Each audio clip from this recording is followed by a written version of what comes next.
For those of us who fall in love, there will be a moment when we first see the one that will hold our heart. Will we recognize them instantly, perhaps reconnecting from a past life? Will the moment slide by silently, its profound importance not realized till much later? Will that first gaze into the eyes of your love explode in your consciousness as a strike of lightning? Or will the knowing slowly unfold like a blossom in spring?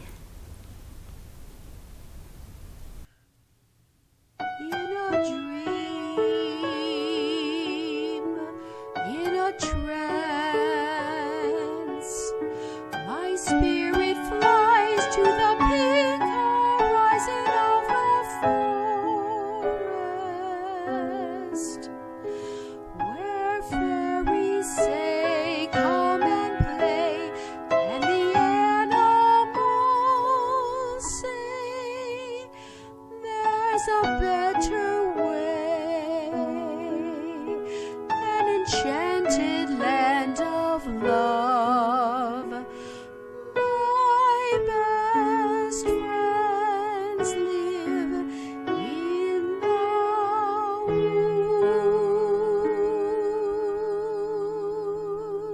woods. My Best Friends Live in the Woods.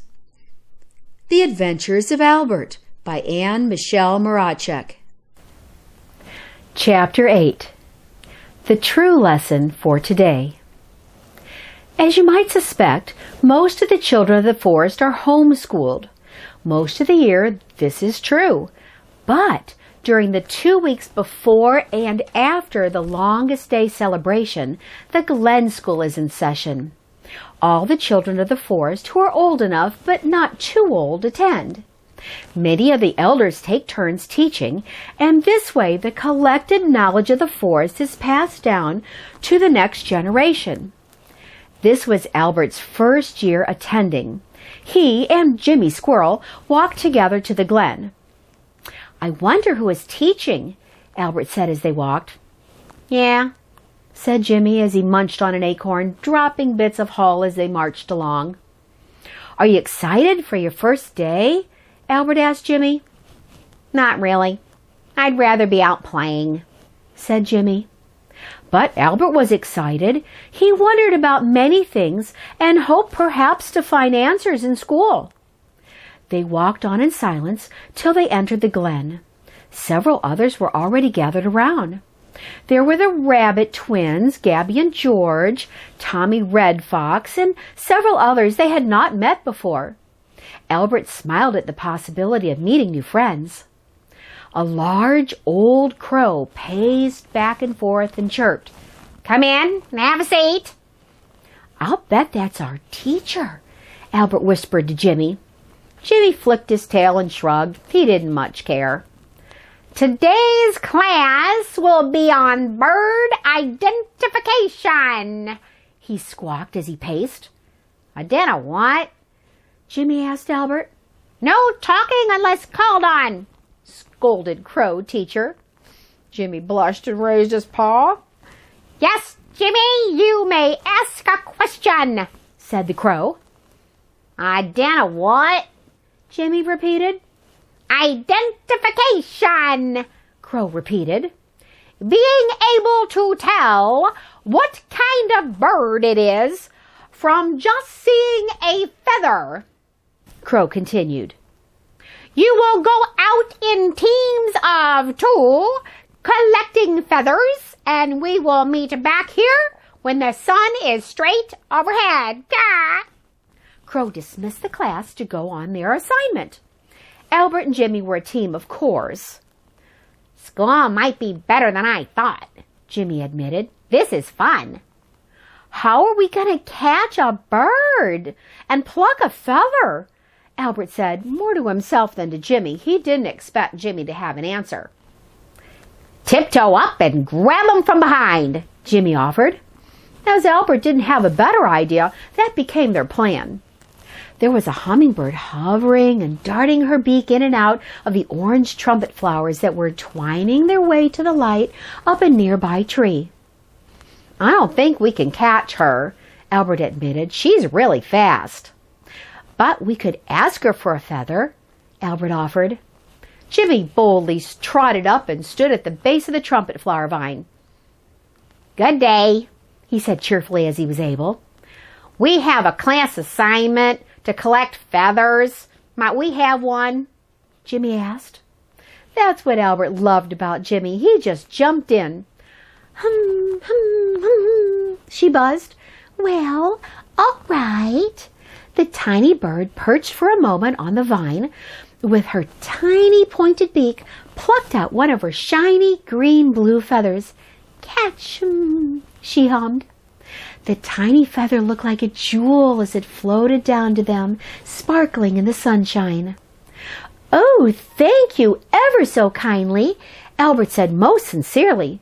Jimmy had already started to scamper off. "Jimmy, where are your manners?" Albert scolded.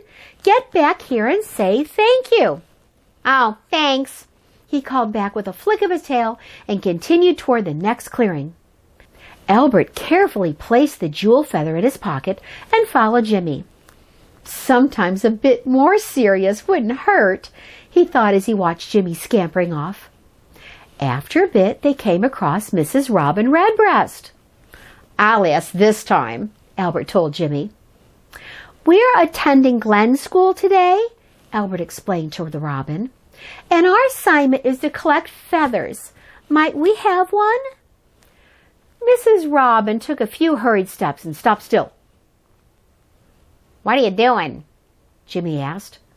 "Shh, shh, shh, shh. Be quiet," Mrs. Robin said. "What are you doing?" Jimmy repeated more softly. "I was listening for worms before you two noise monsters showed up," she snapped. "You can hear worms under the ground?" Albert said in amazement. "Of course, can't you?" Mrs. Robin answered. "No," the boys said. "Wow, you have superpowers," Albert said, truly impressed with Mrs. Robin.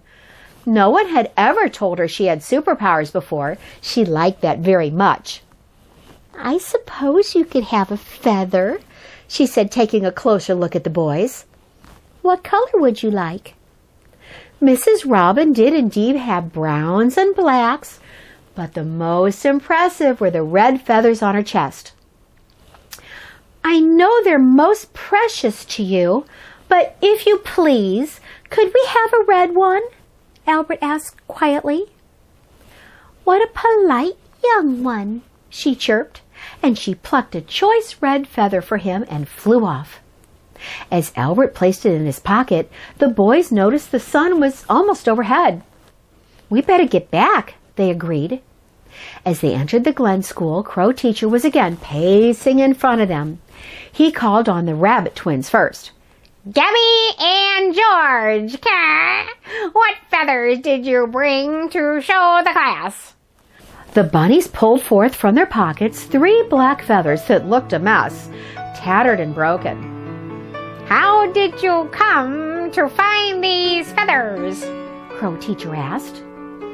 "They are quite a mess."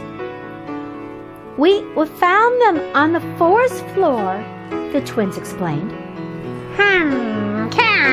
Okay. What kind of a bird do you suppose lost them?"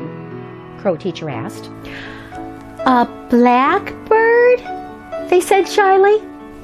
"Could be," said Crow Teacher, "but many birds have black feathers, so we will never know for sure." When Teacher called on Albert and Jimmy, the class gasped in delight at the jewel feather and the lovely red one. "Nicely done," Crow Teacher squawked. "We know exactly what birds they came from," Albert volunteered, "because the hummingbird and Mrs. Robin gifted us with them when we asked." "And that will be the true lesson for today," Crow Teacher said proudly. Good things come to you when you ask politely. Class dismissed. Albert was so happy with himself. He had made teacher proud. Just then, he noticed a little girl sitting across the glen with her hands folded on a tiny pink apron. She was staring at Albert and blushed when she was caught. She had a long, bushy, striped tail wrapped neatly around her and a mask of black fur around her eyes that Albert seemed to recognize. "Who is that?" Albert asked Jimmy, but Jimmy was already scampering off and Albert felt he had to follow. "She's so pretty," Albert thought to himself, all the way home.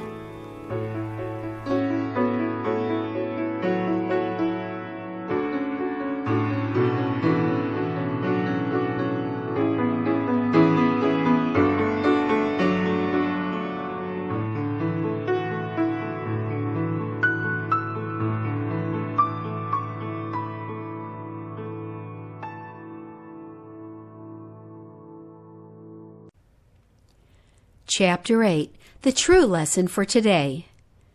Discussion and Questions. Wisdom. We learn in this chapter that the forest is a community that values wisdom and has traditions. The Glen School is always in session before and after the major holiday celebration, the longest day. Everyone in the community participates. This belonging to the community creates a harmony that binds them all together. Question 1. Is it valuable to belong to a community? We also learn the elders of the forest volunteer their time to teach at the Glen School. The passing and preserving of knowledge are valued as necessary for the well-being of the community. Question 2. Who are the teachers in your life? Question 3. How can you show your appreciation for the time and energy your teachers give to you?